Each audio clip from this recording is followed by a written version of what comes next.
Welcome back to Court TV Live. I'm Julie Grant. We're watching a brand new trial beginning right now in Wisconsin. It is the possessed by evil murder trial. The defendant, Sean Pickett, 21 years old, is accused of murdering his mother and his dog. We just saw the state's opening statement. Now we want to go in for the defenses. Here is attorney Jeffrey Erickson representing the defendant. As the district attorney pointed out during voir dire, they've got the complete burden of proof. Defendant, like every defendant in a criminal case, has to prove zero. And the district attorney just laid out to you the facts he thinks that he's going to put into the record. He thinks will come into the record that will establish his case. And certainly there are established facts here. It is an established fact that Susan Pickett is dead. Her death, however, did not occur in isolation, and not just because the family dog was dead at her feet. There is a larger story here, as there is for all of us. No one lives in isolation. No one is an island entire to themselves.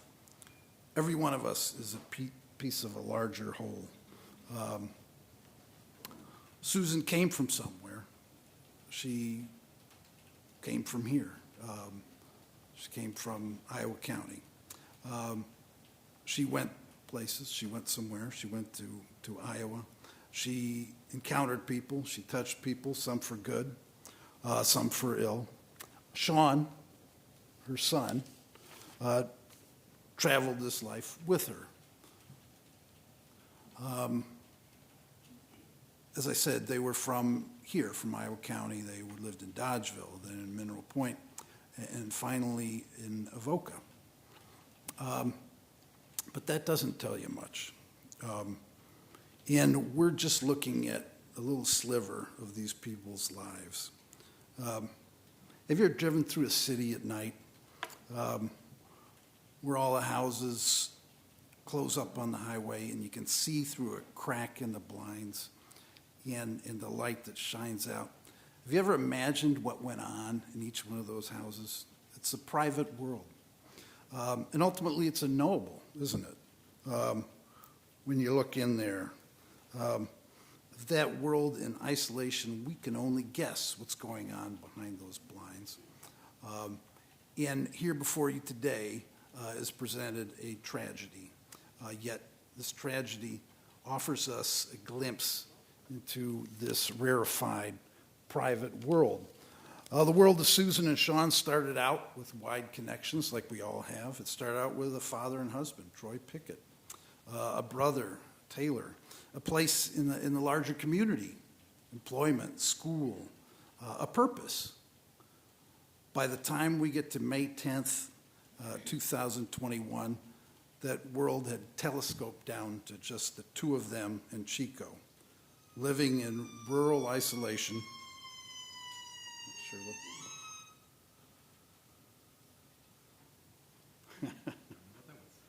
Sure you know. So anywho, it had been reduced down to just the two of them and the dog, living in Avoca, Wisconsin, without the ability to drive.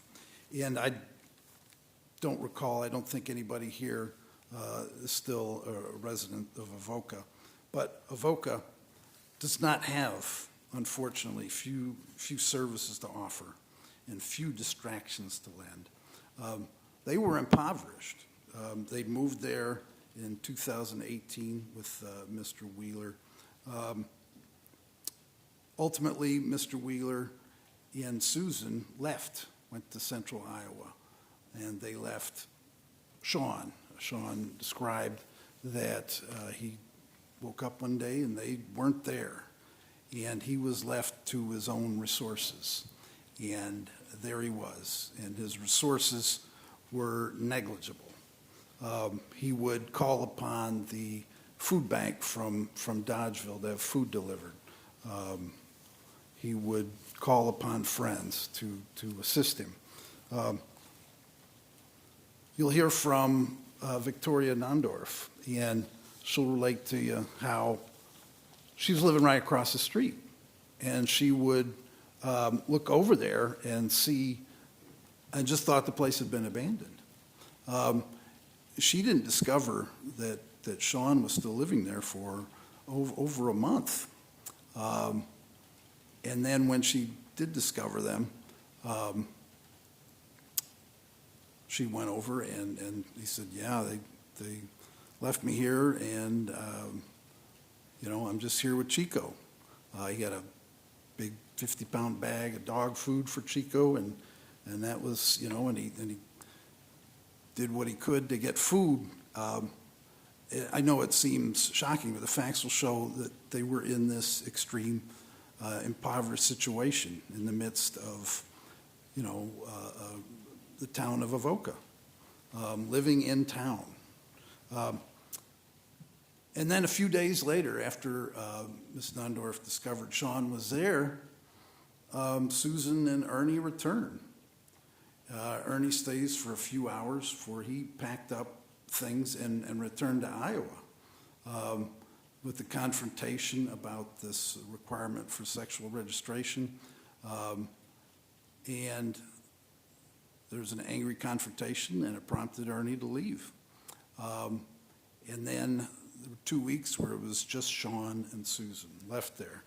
And they were left stranded in a desert of possibilities. In other words, they were left to fall back on one another's weaknesses, addictions, alcoholism, failures, alienation, to just fester and be frustrated and fear. And this was the context. And you will hear from these witnesses, these lay witnesses as the state describes them. And they will describe things that, for lack of a better word, seem almost nullities, that maybe they're significant and maybe they're meaningless.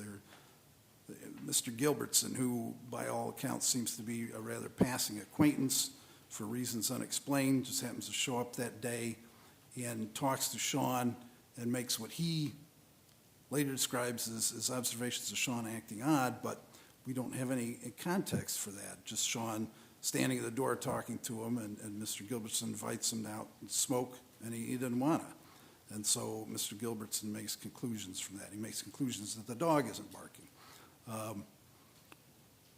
Miss Nondorf, she'll relate, that morning she was going back and she saw Mr. Pickett sitting in his garage at midnight. And this garage will be shown to be full of things, none of which were packing boxes or anything like that.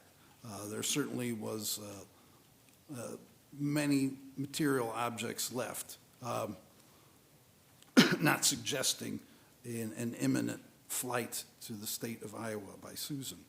So this is the context that the facts will show. I mean, right now, as we stand here,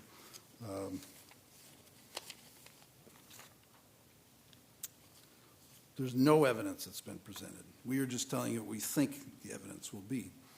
This is a blank slate before you to be transcribed, written on by statements of strangers to you. Some will be presented to you as experts. Some will tell you what they saw. Some will tell you what they heard. But one will tell you what happened, and that would be Mr. Pickett.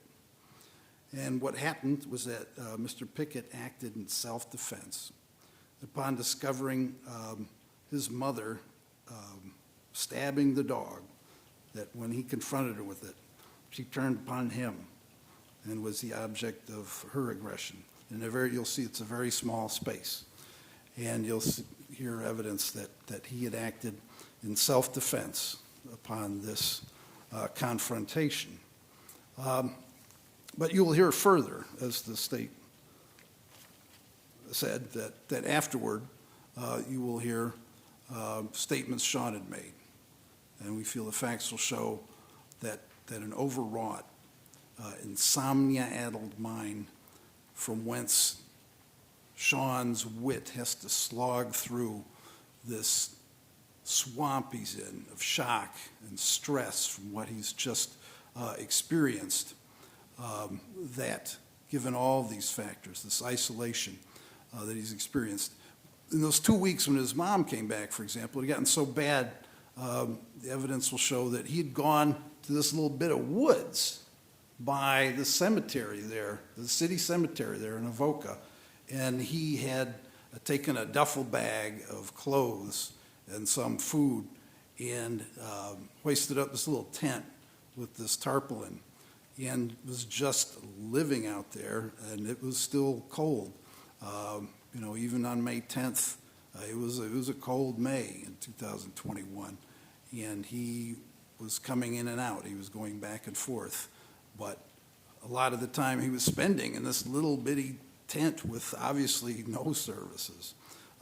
That's how bad it had gotten for him.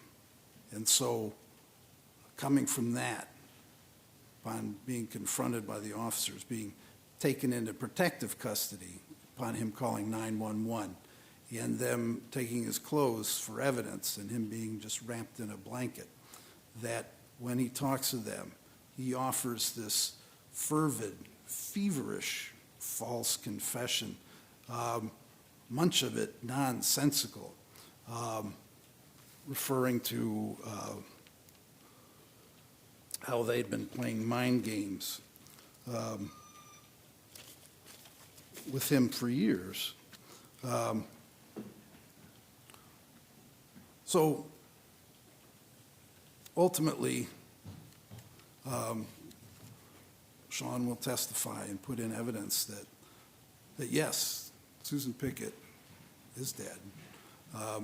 However, Sean acted in self-defense. Thank you.